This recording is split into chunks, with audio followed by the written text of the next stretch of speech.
Hey guys, the band Slaves to Humanity is my guest today, and we have singer Aidan Amini and guitarist Pierce Akers here. Now, usually with younger bands, I don't do a very long episode because typically they aren't very talkative, but this episode clocks in about an hour, and I really enjoyed the chat with Aidan and Pierce, two really great guys, and there are some very mature and thoughtful answers to my questions, which pleasantly surprised me. And of course, they make a lot of great music too. And the new single Bully is out now. And we're going to chat about that and so much more coming right up.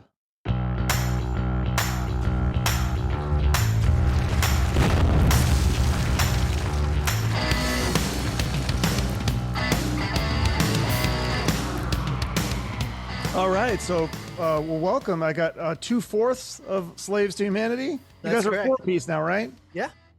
Yeah. So what, explain the situation though, because originally you started out as a 5-piece, so it was 2 guitar players? Yeah, 2 guitar players. So now we've just got Pierce, and we run any other rhythm guitar parts on tracks live. Oh, okay. So that is, yeah, because I know a lot of bands are using tracks, but it's, I mean, sometimes you kind of have to if you're only having 4 people, or if you had like keyboards or something like that, you don't have somebody that's going to be there playing live that instrument. Yeah, and I mean, it also helps with like harmonies and stuff. You know, like we like to throw a couple harmonies, and there's only 4 of us. We can only do so much live, and not all of us are singers, so that also really doesn't help. So when we have like the harmony tracks, it's really easy to just be like, bam, let's do all of the 12-part harmonies. And so obviously you sing lead, so nobody sings backup though. No, they sing backup. It's just not all, some things are just too difficult for them to sing and play at the same time. There's also a lot of harmonies going on. Can you guys hear me, by the way? I'm just using I just hi, plugged Pierce. my mic. All right, cool. How you doing? Hi. Yeah, there's a lot of harmonies going on too. And all that jazz. So. Yeah, because and originally you started out, Aidan, as a guitar player. You were a fan of Slash, and then Miles Kennedy, and then became a fan of singing. And at one point you were doing singing and guitar. Yeah. For a while I was playing in the old version of this band. Was that Bad Habit or the first version of Slaves to Humanity? First version of Slaves. I mean, Bad Habit too. I was definitely like messing around with the guitar. I always thought that singing was going to be temporary for me.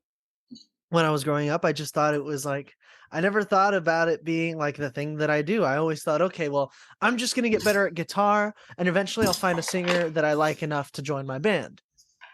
And I got impatient. And I was like, I don't want to look for a singer. Like, that's going to be so much work. There's going to be an extra voice.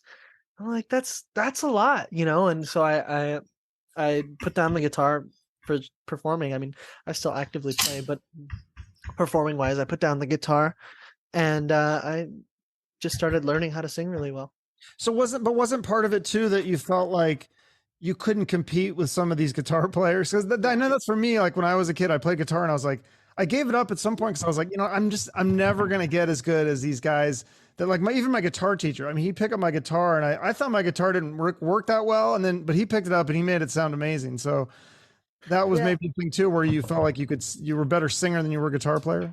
That was definitely one of the biggest aspects, which I was a better singer than I was a guitar player. And I was more confident as a singer than I was as a guitar player, more like, because I play fine. It's like I can hold a rhythm, and I can run through like I just I filled in for a country band because one of my friends is the drummer, and he needed a guitar player, and so he asked me, and I was like, oh, it was easy. And it's like guitar is it's not like it was not something I wanted to do, but it was just like, it was so hard to find a singer that was good at singing, that was gonna be able to do this for the long run and be excited about it.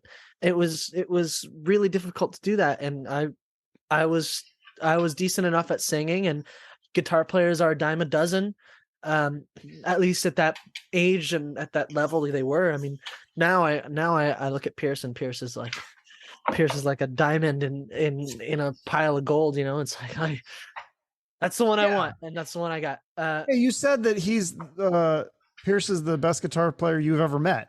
That's a bold. You didn't say like he's one of the, but you said he is the best guitar player that you've ever met. for me, there's no doubt. We've had the pleasure of working with a lot of amazing guitar players. Look at him get shy. We've had the pleasure of working with a lot of amazing guitar players, and Pierce is phenomenal. Mhm. Right, and one big thing about Pierce is he's just the dude's a chameleon. He can do it when he actually wants to do it. He'll do it, and he'll do it better than anybody else who can do it. And that's like when it comes to different genres of music.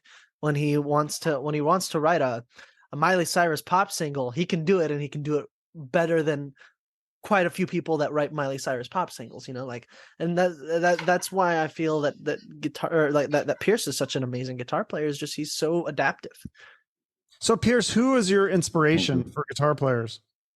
Oh God, I hate this question is always hard for me. It's always it depends on mood, but my main influence. I don't know if you know the band Animals as Leaders. There's this guitarist named Tosin Abasi. All right, so basically he's just like this extraordinary guitarist. He's like he does things that he created this whole technique called thumping, whatever, with your thumb, all that kind of things. Yeah, but he's just incredible. Everything he does is just I want to be him. So I have to say him. Recently, I've listened to a lot of Joe Satriani, Steve Vai, that stuff. A lot of the more modern bands like Polyphia, stuff like that is kind of what I tend to pull influence from. Okay. Yeah. Oh, that's awesome. No, I can hear a little bit of that in your guys' sound. I mean, I love how you're described as sunset grunge. I definitely hear that because there's definitely the grunge thing, but then a little bit of the sunset stuff too, with some of the bluesier riffs that's what I really gravitated towards. So, but it's a good mix. I really do like how it pulls from both of those. So, and that's unique. There's not really, I can't think of any other bands that are doing that. Thank you so much. Yeah, no, Thank you.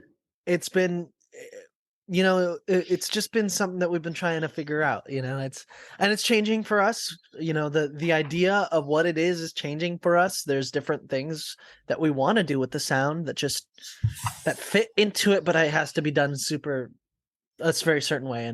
And we just released a song called Bully, which is kind of our first step in a new sound direction almost. It's it's a bit poppier. It's a bit more, the vocals are a bit more of sunset over grunge. They're not as the song's not as gloomy and as cryptic as some of the grunge stuff was getting back then, but it's a really fun song. It's got a fun hook, and it plays well live. So that's kind of been our direction now, is just something that we enjoy playing and writing about and writing over anything, and that's where we're at right now with that. Well, for sure. Yeah, I think it takes time to find your sound. So you're going to maybe go through a few different styles and genres. And I think it can evolve over time. I mean, if you look at bands like Guns N' Roses, their first album is completely different than Use Your Illusions. And Chinese Democracy, I guess, if you want to include that one too. For that, I don't include that one. Okay. That's the Axl Rose solo album right there. That's what I think it should be called too. I don't think it's a terrible album. I just don't think it should be called Guns N' Roses. I don't know if he might not agree with that, but yeah. I actually do like a couple tracks on that album. There are a couple of redeeming factors to that album, but none of it is Guns N' Roses. No, not even a little bit. It's it's very Axl Rose solo. That's exactly what I thought of it too. And I actually, I didn't really like it until the first time I saw him live with that other band and Bumblefoot and everybody in it, and then I started hearing some of those songs, and I appreciated him, the way hearing him played live and seeing the musicianship with the guitars and stuff. I was like, oh, okay, these songs are kind of cool, actually. Yeah. That's the exact same way I was. I actually got to see them when they first started this new tour, the Not in This Lifetime. Mm-hmm. And they were reunited. I got to see them, and it was weird because the original member, Slash and Duff, were playing Chinese Democracy songs. Yeah, and I'm like, what? That's so weird. It felt so weird. I didn't know. I was trying to figure out what song it was, and it wasn't anything from Use Your Illusion. I'm like, what is it? And I finally searched it up, and it was I think There Was a Time on Chinese Democracy, and it sounded awesome, and I'm like, Right. okay, well, Well, and then they played a Velvet Revolver song too, which yeah, sounds they played amazing. they played Slither, I think, on like Yeah. on one of the anniversaries of Scott's passing, actually, and then they also played Black Hole Sun live when Yes. Chris passed away. Yeah. Yeah. I heard all those. So without like stirring up old drama, I was just curious because I heard you tell the story about the band, how, like you said, initially there was another version of Slave to Humanity. And the only story that I got was like, there was a falling out. So again, without stirring up drama and getting into the details, I just want to know like, what did you learn from that first version? Why was that first version not a good fit, or what was it? Just they weren't interested, or they quit, or what happened? So, I mean, without going into too much detail, we were kids. We were little kids, all of us. I think the oldest member was 16 and I was like 12. We were kids. And yeah, we had a falling out because we were kids and we didn't understand how to express our feelings and our thoughts to each other correctly. Mm-hmm. And because of that, we messed up and we fought, and we fought a lot. And at one point, it got to a point where we were fighting every practice over songwriting, and we're like, I mean, there's nothing you can do there. I mean, if you try and fix it, and it happens again, then everybody's got a little bit of a disdain towards each other. And if it doesn't, then everybody's just got some bottled up emotions about the music, and that was not working for me. And then one day the drummer and I got into a really big fight. And when we went home that day, I told him to F off, and he F offed. He quit, and that was it. There was nothing else we could do really do about that. We were mad, and like the contents of the argument were pretty severe, but unfortunately, I can't share that for my personal, Sure. just No. So the learning experience there is sometimes it just doesn't. You wish that maybe you could have expressed yourself differently, or maybe yeah, better. There are times that I like, especially when I was younger, it was just harder for me to express myself, and when I was upset about something, everybody fucking knew it. It was when I was younger, I had a little bit of a temper, so it was like everybody knew it. And what I was upset about was a really big deal for me, and still is to this day. But the way it was handled was just poor, and and that's on both sides. That's not just with me. It was just poorly handled on both sides. Sure. And it just happens, and it's just one of those. Are you able to squash it with them? Are you guys on good terms, or is it still just like? On Friday, I was hanging out with the guitar player, our old guitar player, or my old guitar player, at our show. He comes by all the time to see us play. My old bass player is one of Pierce's close friends. And then I haven't talked to the drummer in a while, but I've talked to the singer of his new band, and we've had conversations, and they sound great. They're kicking ass, and they're having fun, and that's all that matters, Yeah. Okay. So it's like it's we're over it, Yeah. It's history. Yeah, so moving forward, so you had this show booked, and then the band breaks up. So then you're like, oh shit, I need new members. So you go on this website, and that's how you find Pierce and the other members, Max and Shane. Oh wait, Nathan and Shane are the other two that are Nathan and Shane. Yeah. And and then those are the people that you've just stuck with since, like, just finding in the scramble in a week that you found. Yeah. Wow. It's pretty weird. Sometimes when I think about it, it's weird, but Pierce, go ahead. Yeah, it was like 2 weeks, and like I remember getting my mom got a call from Shane's dad asking about the band, if I wanted to try out, basically, and I was like, fuck it, why not? You know what? I want to be in a band. Sounds fun. Were you not in a band at the time? So we had 2 weeks. No, no, I wasn't at the time. Okay. I was in this thing called School of Rock, Huntington yeah. Beach. That's where I knew Shane from, and then Shane recommended me, and then yeah. Okay, and so then you guys end up opening for Alien Ant Farm at the Whiskey, the first show you ever did. That's pretty good first show. That was fun. It was fun. It was a really fun show. It was, it wasn't, our greatest show. We don't. I don't think any of us look upon the performance as, oh my god, yeah, no wonder why people liked us after that. No, we were pretty interesting. A bunch of, again, a bunch of kids, and we had fun, and we didn't sound bad, and we all loved each other, so we were like, let's keep doing it. And then it just that's amazing. And then just stuck with it. And what was the website, by the way, that remind me the name again? Band Mix was, I think, the website that I found Shane on. Is that still a thing? You know what? Let's find out. We're right here. We're on the computer. Let's find out. I'm pretty sure it is. Every now and then I get like emails from Bandmix, just from random people. Okay. So I think it's still a thing. They need some website updating. Oh, okay. That's well, either way, you got what you needed out of it. So hopefully you never have to use that site again. So then you build the following through. I mean, obviously you did some live shows, but really the social media and then the radio station KLOS started playing your music. That was a huge moment, right? Yeah, it was massive. I mean, when we got that opportunity, we were blown away. We were excited, and we just thought it was going to happen once, like one time play, and people were going to hear it in the mornings, and that was it. And we were very wrong. It happened multiple times a week for almost 2 years. So it was awesome. We got so much radio play, and so many people were super interested in us, and we got to hang out and we got to talk with the station manager, Keith, and now that's a lasting friendship and contact that we made through doing that, and it was awesome. Okay, yeah, because I think I had Violet Saturn on, and that's how I heard of you guys, and they were saying I think it was the same kind of path. They were on that radio station, and then they had the contact with the station manager. I think he hooked them up with their record label. I don't know if are you guys on a label yet? No. Or okay, because they're on a pretty big label. It's got I think it's like Sheryl Crow's on there and stuff, and so maybe that's something you could pursue. I don't know, but yeah, they're on Big Machine. Big Machine, that's what it's called. Yeah, Violet Saturn's awesome. We love them. They're super sweet. We actually have never met them in person.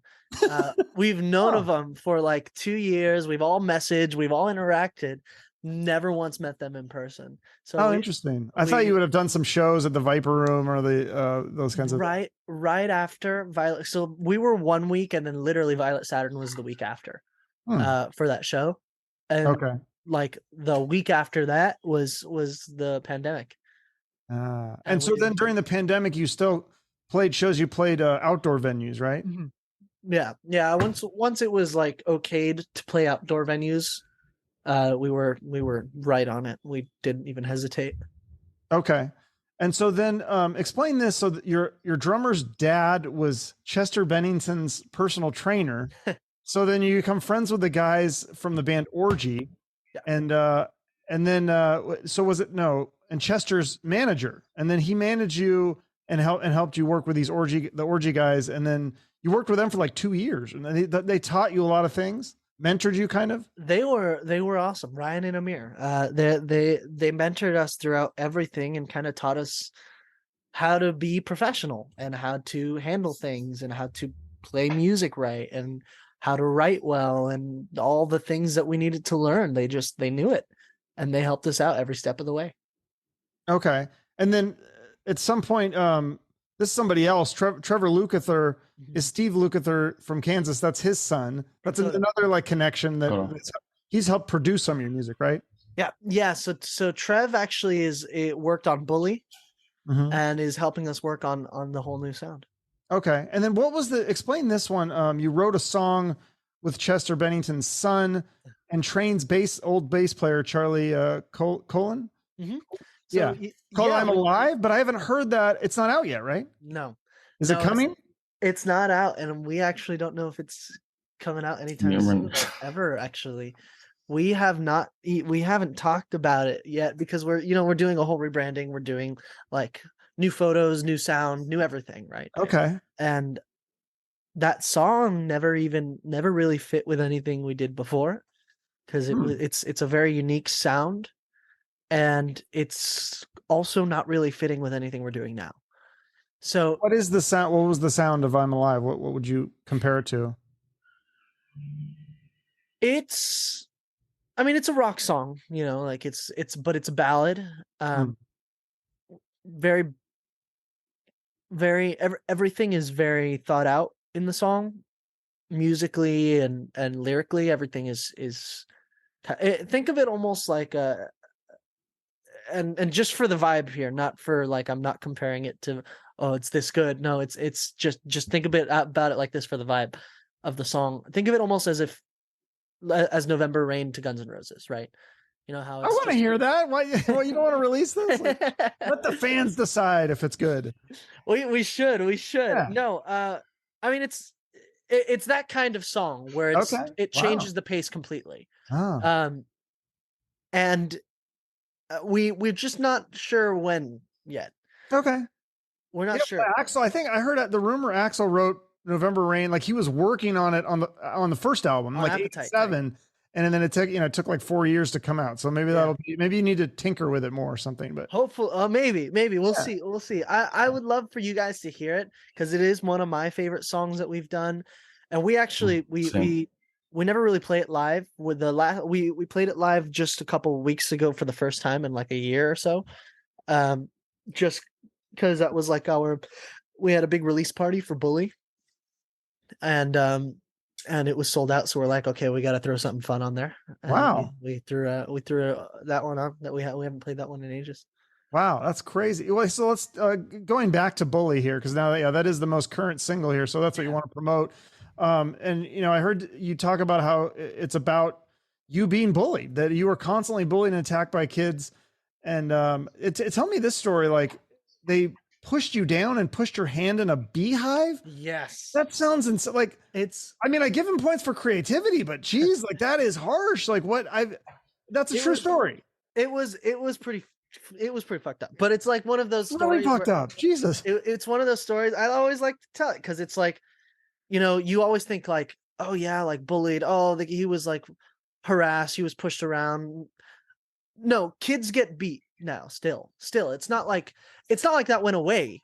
I'm not very old, so it's not like I was growing up in the '80s. I was growing up in the age of the internet. Yeah, it no, didn't go no. away. And it's interesting because I worked I was a school counselor for 17 years, and I never heard of stories like that. I mean, there was occasionally things here and there, but there's probably a lot of stuff the schools don't know about. I'm guessing they never found out about that. So that wasn't at school. So when I was living in that area, we were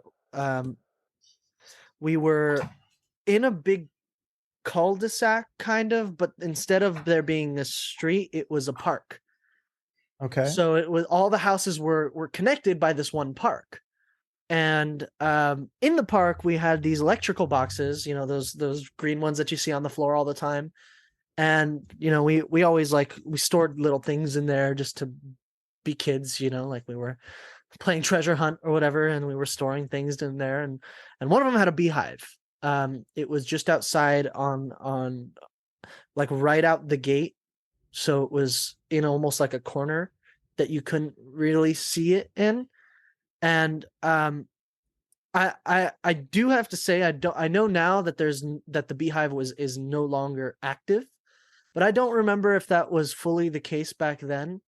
All I remember was there was a beehive in there, and we were always scared shitless walking by there because there were always bees. And one day I forget what happened, but I remember leaving the gate where the beehive is, and then getting jumped by a bunch of the kids that just didn't like me. And when they kicked me, I kind of threw myself on the ground.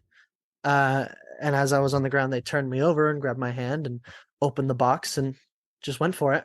And I wasn't stung. It wasn't it was like terrifying, but it wasn't like a big safety kind of thing. Yeah, because they don't know if you're allergic to bees that could have killed you. No, I had no clue. None of us had it. I'd never been stung. I think I've only been stung once. Thankfully, I don't think I'm allergic to bees from that one time, but that was long ago. Yeah. And it was just things like that, small things. There was another chance. Why didn't they like you? Was it the clothes you wore? Was it? I was a weird kid though, so it was probably like, you But know, you don't deserve to get a no, beehive yeah. stuck in your hand. Jeez. I was a weird kid. I was one of those and I can't tell you why they didn't like me, but I can tell you that, you know, I hung out with most of the people that I hung out with were girls, were the girls that, and I was like that one kid that would, I would just hang out with all the girls. It was just, I felt better that way. I was also just a huge nerd. That didn't help anything. Growing up being like, I got a Star Wars poster right there. You know, I'm a nerd. You know, it's just that's my whole identity past music is Hey, me science too. fiction. So nerds rejoice. Science I love it. fiction. Yeah. Oh, yeah. I Science love fiction. Star Wars. I love the new Boba Fett show, or the Mandalorian. That show's Yes. amazing. Yeah, I just watched the other episode. It was really I good. need to watch the new ones. There's a new season. I got to get somebody's Disney password. But yeah, Yeah. I think being a nerd is great. See, that's what's so cool is like you rose out of this, and now you're using that trauma and to make this amazing song that's like hopefully inspiring to people, especially if Yeah, it's I a mean, story.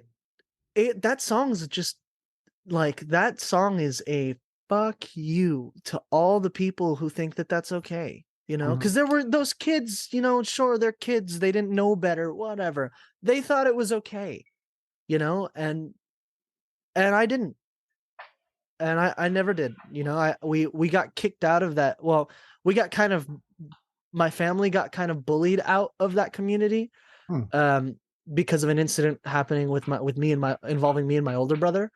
I was playing outside, and my parents were out that night, just out for dinner or something like that, and it was just me and my older brother, and then my little brother was in the house too, and one of the kids started pushing me around, and my older brother was like, "No, that, you know, I'm gonna come out here," and he came out with his friend who was like a football player at one of the schools. He was a big guy, um, to tell the kid off, and then the kid calls his brothers, and it was a it was a giant fight with the kid and my brother and his brothers, and after that, you know, it was just like we were getting people coming to our door, knocking at us to yell at us, and we were like, we don't need to be here anymore, you know. Shit. Because the kids would all go home and cry to their parents and be like, "Oh, they did this to me, and I didn't do anything." And no, you beat me, and then you left me on the floor. My older brother was gonna come kick your ass, so, you know, like, you deserved it. Don't be a little prick, you know. Yeah. But so yeah, and so it growing up, that was always kind of a big thing. It was like, okay, well, I don't like seeing that, and I didn't like being around it. I didn't like that my brother, my little brother, was going to be growing up in a world where that can happen. And thankfully, you know, he was never really, really bullied, because we were watching him, we were protecting, making sure that he was okay, and everybody around him was fine. And so as I grew up, it was more that things started becoming verbal with people. You know, there were people that just didn't like me because they didn't like me, and that was like a constant. And so it started, and that was also like partly why, you know, my other band didn't work out, is just because the drummer was not super friendly about everything, and so it made things really difficult. And so I find it just so important that there are people and ways that kids my age at the time, and kids, you know, the age of my little brother, can go to, and or things, resources that they can have to help them understand it and prevent it from continuing to happen, and help them learn that that's not okay. And if it's happening to you, you have people out there who are here to protect you. And if you're doing it unintentionally, then you know it's not okay, and you know how to stop, you know, like, there that's always just been super important to me. And growing up, we never really had that. You know, now I hear there's so many different things and programs that come to schools and help out, which is awesome. Yeah. But do you think that there was something that you could have done differently? Because I mean, you should be able to hang out with girls and be nerdy. I don't think that's against the law. So is there something that maybe you like? Do you think if you would have taken like martial arts or something that you would have become more confident and could I'm have fought sure there back? was I'm sure there was plenty of reasons why they felt the need to kind of attack me. I'm remembering it now as, oh, I used to hang out with girls and be a nerd, but I'm sure there was times at the parks where I was maybe a little, overconfident or, stuck up, or, I'm sure that there were reasons why they felt the need to do those kinds of things. But I couldn't tell you. Yeah. Unless we had a time machine, I couldn't tell you. Yeah. No, I just wonder if like when you look back is like you're like, oh, I wish I would have done this differently, or I wish I would have like maybe taken martial arts or started working out more, or Yeah, I maybe do. just try to find a way to stay away from those assholes. Yeah. No. No, I wish that there was. I wish that I did join more sports growing up, because for a multitude of reasons. But one regarding this would be, being around people that kind of being around the kind of people that were kind of attacking me, when I was a kid, and Yeah. having my own kind of support and having my own group that having a group that actually really cared, and I didn't allow myself to have that growing up. I always tried to also be a loner, and like when I was especially after we moved out of that community, it was a lot of just like very tight knit 1 or 2 person friend groups, and those were the only people I knew, Yeah. kind of thing. And well, that sucks. Yeah, because if you're into music and stuff, like I know in here in Phoenix, like Alice Cooper has his School of Rock, Alice Cooper School of Yeah. Rock, it's called, and like kids can just show up and like play different instruments, and there's like band teachers or mentors or whatever there. They can hang out, and it's like a safe place for kids to come, and they could network and learn music, be themselves. Yeah. I went to School of Rock in 6th grade, which was like 7 years after I was bullied, after I was really, really hard bullied. But and that kind of opened me up a lot more to becoming social, and because previously I was extremely introverted, very, again, it was like two people knew who I was at a time, because those were the 2 people that I hung out with, and they were my only 2 friends, and like I was very, very, very closed off until School Rock. And then School Rock came. I went to School Rock, and I was excited because I was meeting people, and it was weird. You could get up on stage. I mean, go from introverted enough to be extroverted enough to go up on stage that's a huge jump. Well, yeah, it felt right, it felt natural, and it felt fun, and that's all that mattered to me. That's very cool. So with the new song and or just most of the songs in general, what is the songwriting process? I'm assuming you write the lyrics. Does Pierce write the music, or do you contribute to the music too because you played guitar? So usually it's extremely collaborative. We're a group. If there's something that somebody can be doing to make the group sound better, we are all aware of it, and we all know how to express that to each other. Because we're all musicians, we all know music. So as like a constant, we all kind of write with each other on each other's parts. We never really do parts alone. So like there's lines in some of the songs that they were written by Nathan because Nathan had a better idea than me, and I'm like, that's awesome, and it's the same with like guitar parts and drum beats and it's that's all the same. So we usually just kind of go in it kind of we go in it without holding any of our instruments because we're all ready to play each other's instruments, kind of thing. Okay. But Pierce, you want to elaborate more on our songwriting process? Sure. It's usually, we typically write together, like Aidan was saying, but typically it'll start with like, we'll say a riff, or maybe Aidan has a vocal line for a chorus. It's really, it's like structured but non-structured in a way. But we typically try to write together. But like, let's say like one of us comes in with like a full thing, a full song, then we'll see if it works like vocally for Aidan, or we'll work out arrangements and stuff for that song. But yeah, it's pretty collaborative, like Aidan was saying. I feel like it's better that way. I tend to I don't like hearing when bands have one main songwriter and then like everyone else just kind of adds their things in a way. Hmm. I don't know. It doesn't feel like a band necessarily. If that makes sense. Okay. But yeah, So, like, it's go on.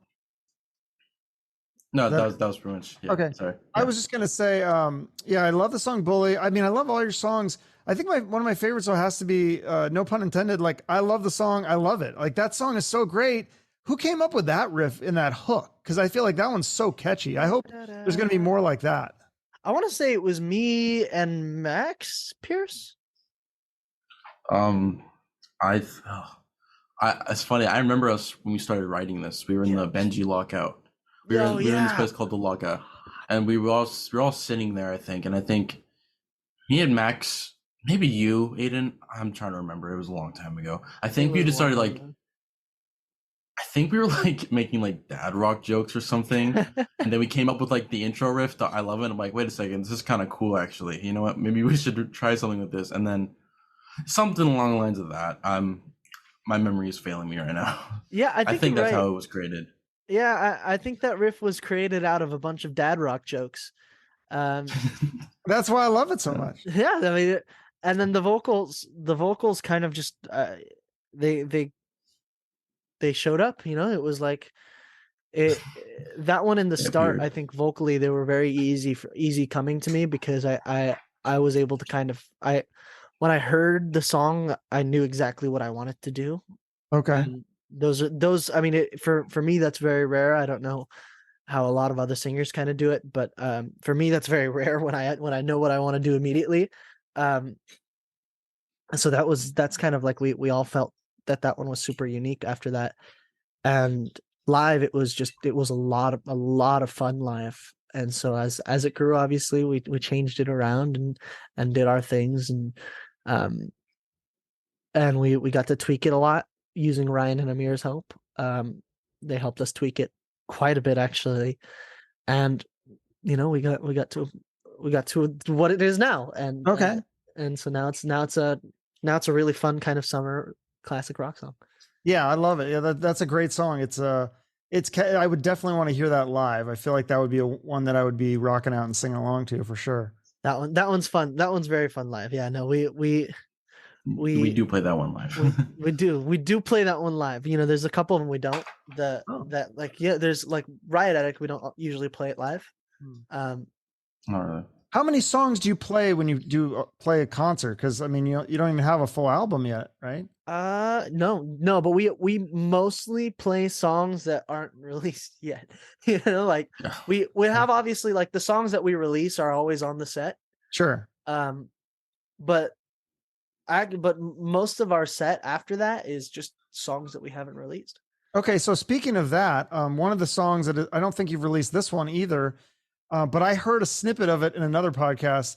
The song "Quarantine." That was cool. That was one that you worked with a guitarist from Rival Sons, Scott Holiday. Definite Nirvana vibe in that one. Talk about that song. Is that coming out? That song, Did. It came out for a little bit. It was out for just a little bit, but we took those songs down to kind of redo those branding wise, like marketing wise. And actually, I think we're talking about putting some of these songs out, including Quarantine. We did 4 with Scott. Okay. So those were. I mean, Scott was awesome. He's such a fun guy. Mm-hmm. But those songs we put them out and we just didn't feel super confident about how they came out. So we wanted to take those and do something special with them. And I think that's the direction we're going to go with those. Okay. So are you going to release songs still just like, one here, one there, or are you going to release a full album? We will. We're going to release a full album eventually. Right now, the biggest issue with an album is funding. we're figuring out ways to be able to pay for an album, but we're a bunch of You got to get on that big machine. I know. I want to. Seriously. They haven't knocked on our door yet. So go knock on theirs. I Pound it on and play them the stuff. Play them that I Love It song. Play them Bully. These are good songs. Like, trust me, I know. I listen to a lot of music. I get like 20 emails a day, like, press releases of bands. I don't know how all these bands afford publicists, but so I listen to a lot of music. And when I heard your guys' stuff, I was like, whoa, this is good. I got to have these guys on my show. So yeah, we got to let the world know. Unfortunately, I know that's the hardest part, is figuring out how to let the world know at a price that we can all be happy about. Big Machine, I think they got some big pockets. So if they got Sheryl Crow and all those people, I want to get on. We've been trying. We've just been avoiding most releasing until we get onto something, because the issue with releases is that they cost a lot of money. Yeah. In order for them to work out, they cost money, and so it makes it hard. So what was this? You did this show, the No Cover show, and it was like Gavin Rosdale and Alice Cooper and Lizzie Hale were judges. Yeah. Did that not bring some publicity as well? I mean, it did. It brought a lot of people, just from across the country, across the world, to our social media and to our Spotify. But when it comes to like industry things, the industry is so stagnant right now.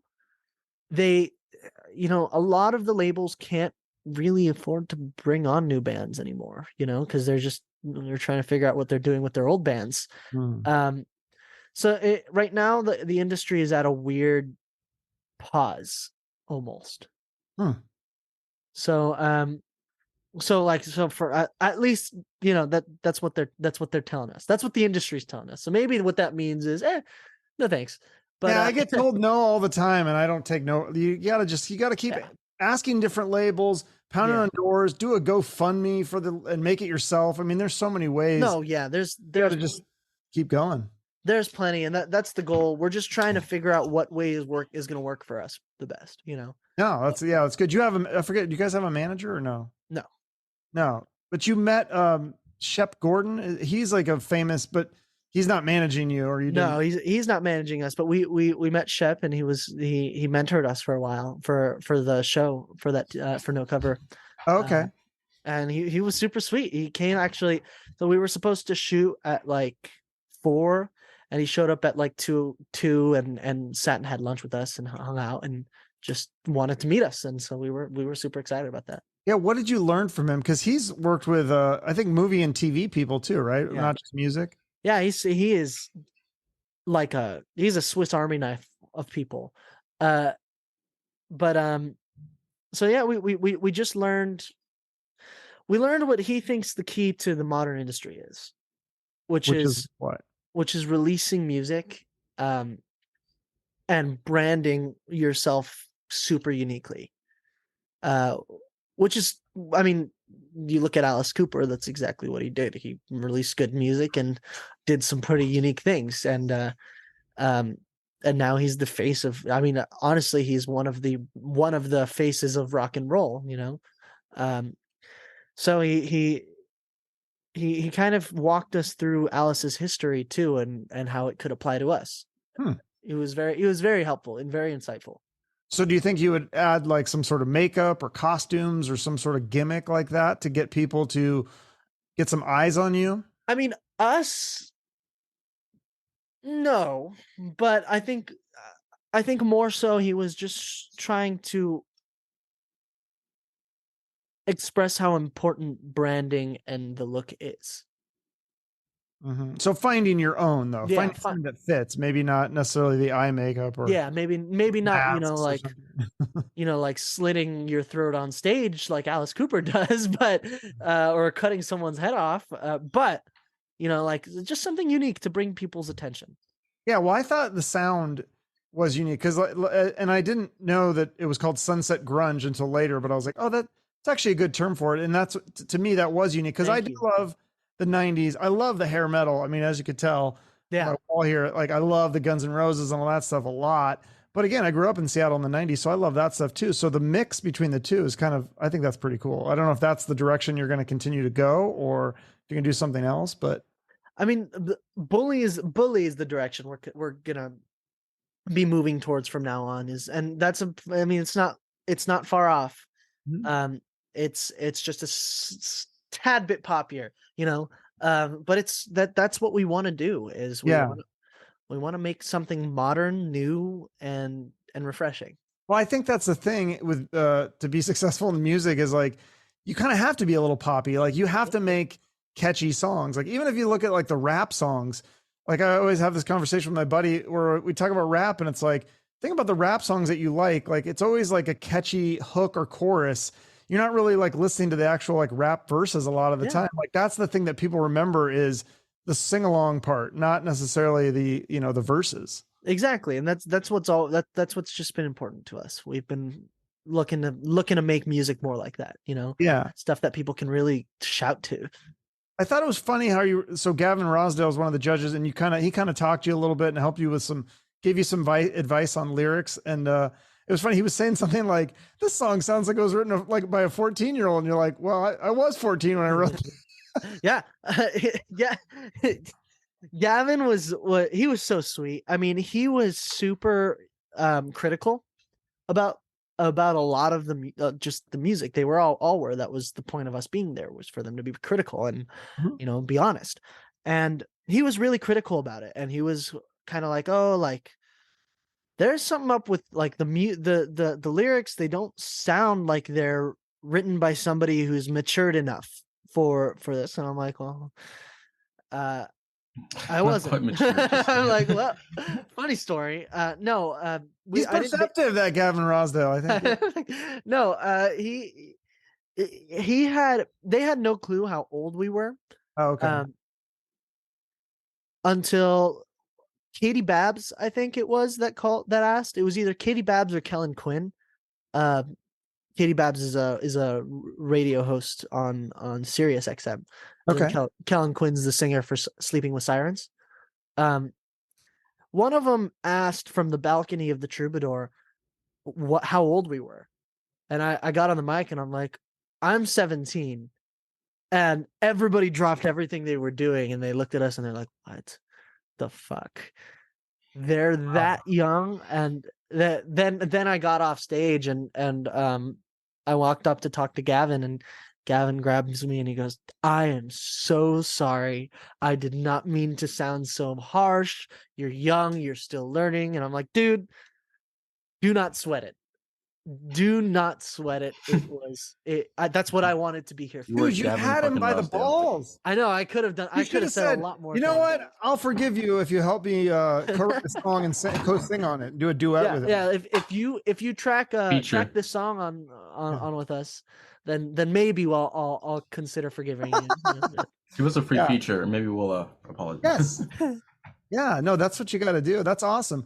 Well, you know, your generation, Pierce, how old are you? Are you the same age? I'm 18 now, but I was 17 at the time when we did the cover. We're the same age. I think Pierce is just like 6 months older than me. Yeah, I'm a June baby, so okay. You guys are so young. What is it? What are your generation called? You're not millennials. You're like what is it? We're Gen Z, I think, which is I think they call us Zillennials or something like that. Okay, so yeah, so I mean, because your generation gets kind of a bad rap, but you guys obviously have your shit together. You're in this band. You obviously have good taste in music, based on your influences and stuff. So why do you think that? When I was a counselor in schools, I felt like it was a split. Like there was some kids either were like A students or F students. There wasn't a lot of like kids in the middle that were kind of just like getting by. It was like kids either like they came to school like I'm ready to learn, or they came to school and like I fucking hate school. Like, do you kind of agree with that, or what do you think about your generation? Do you think that it's just we're a bunch of old fogies and we don't know what we're talking about, or why do you think there's so much hate on this younger generation? We're so sensitive. I mean, that's just the bottom line, is that, and look, I'm not a political person. I know what I like and what I agree with, and I know that that there's people who agree with other things, and you know, you know, growing up, I've always been a little more liberal than I have anything else. But oh my God, can like our side of the generation be super harsh? I mean, like overly harsh. And it sucks because I think like Pierce and I we're kind of the middle of that generation. We're just about getting into the younger side of that generation, but we are kind of the middle of it. And like Pierce and I, we understand that there's things that shouldn't be said, you know, like there's things that shouldn't be said, things that shouldn't be done. But then we also understand that there's also like some things are just ridiculous to really complain about. And I feel that the younger side of our generation doesn't totally understand that.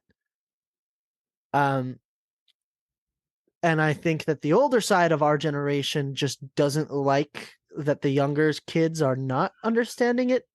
And I think just older people in general are not happy about the fact that the younger people are not getting it.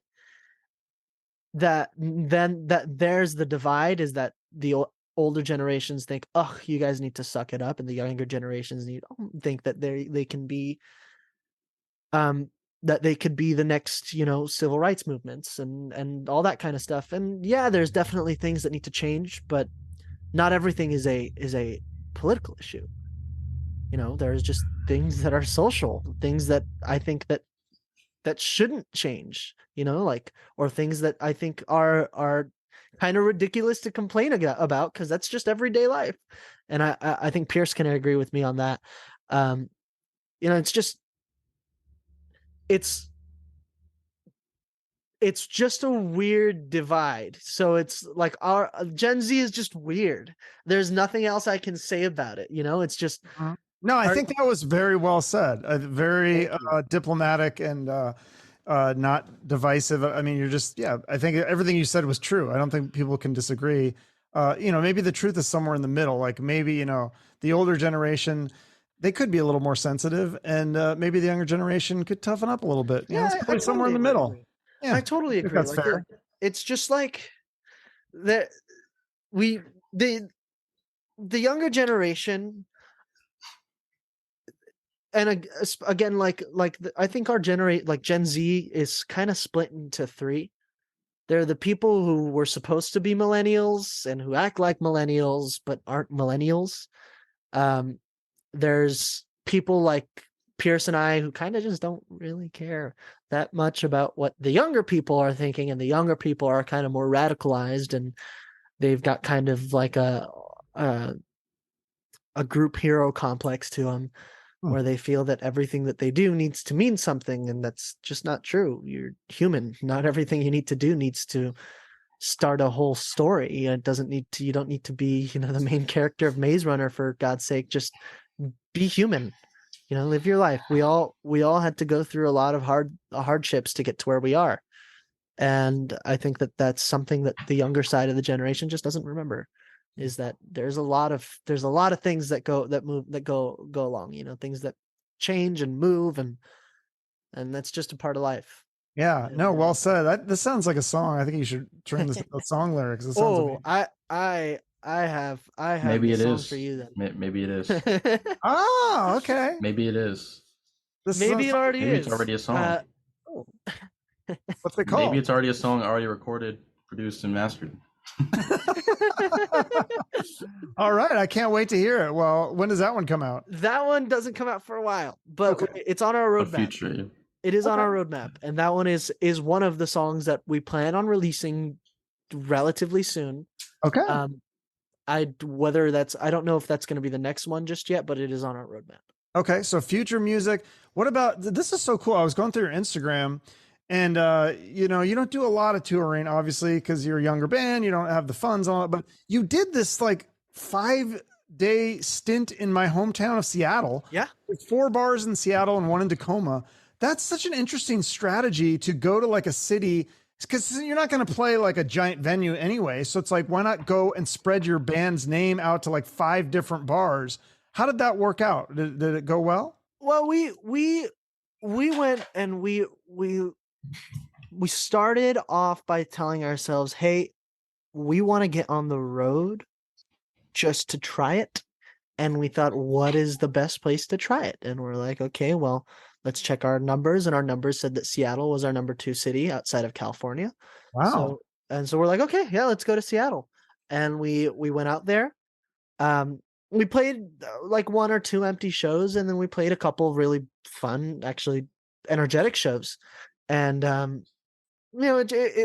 it was mostly for the experience, and actually it was also so that we could test out our new bus.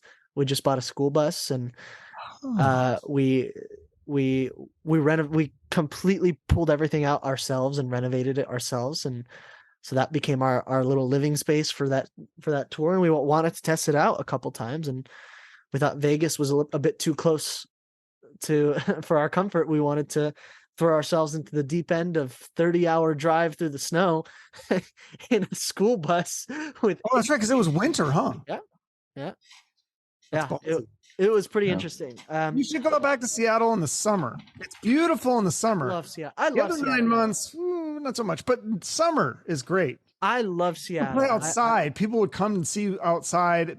In the winter, you said you played half-empty shows or whatever. It's because in the winter, nobody, or like from like basically October to like June, Seattle, like everyone just goes inside and shuts down. In summer, it's like a giant party. It actually wasn't that bad. That's It good. actually wasn't that bad this time around. No, That's it wasn't. good.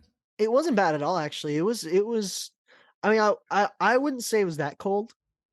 Funny enough, it was colder in Vegas. We did this couple little shows, or a show or 2 in Vegas. It was colder there than it was in Seattle. Funny enough, It was like I was wearing shorts to sleep. It wasn't bad at all. yeah, and we were essentially sleeping outside in a school bus. So Okay. Well, yeah, if you can do some of the outside, there's a bunch of events and things that happen outside in Seattle in the summer. Like look up like Bumper Shoot. That's a huge festival up there. Yeah, and see if you can get on with that one because that would be cool. Yeah, that'd be awesome. If you want to come to Arizona, I could bring all my friends to see you. Like, hell yeah! So I don't know, it would be fun. Yeah, that'd be fun. I would drive to LA. I guess if you guys are doing it, I'm sure you do shows that there all the time in LA. That's when I saw happened to see Violet Saturn. I was there for something else. And I was like, I want to go to see a show at the Viper Room. And I saw it was Violet Saturn. I was like, I followed this band for a while. I've never seen them live. They're fun. Yeah, I've heard their live shows a lot of fun. In fact, and this is between you and us, Chuck. Oh, so should I delete this part? Or? This part we don't want out just yet until we've got full confirmation. Well, tell me off the air then. Okay, I'll tell you after. All right. Well, we should probably wrap this up. I know you guys got to get going. Is there anything else that you have? Any other that you can announce? Any shows or opening spots or festivals or? Where are we playing next? We're playing with Bullets and Octane. Actually, next weekend. Okay. Right. That's next weekend, right, Pierce? Maybe. Yeah, I think I saw something on your website. There was like 1 show scheduled, but so nothing else that you can announce yet. So yeah, next weekend actually we're at the Lucky Strike in Hollywood. Yeah, that's a cool place. The weekend after, 2 weekends after, on the 1st, we are at the Viper Room with Bullets and Octane, and then the next day we are at Hurricanes in Huntington Beach. Oh, nice. Is Bullets and what was the band? Bullets and Octane. Okay, is that a good band? Or what other bands are you seeing locally that stand out to you in the LA Sunset Strip area? There's a band that's brand new, but they're so much fun. They're called Days Out. Okay. They kill it. They've got some really good stuff.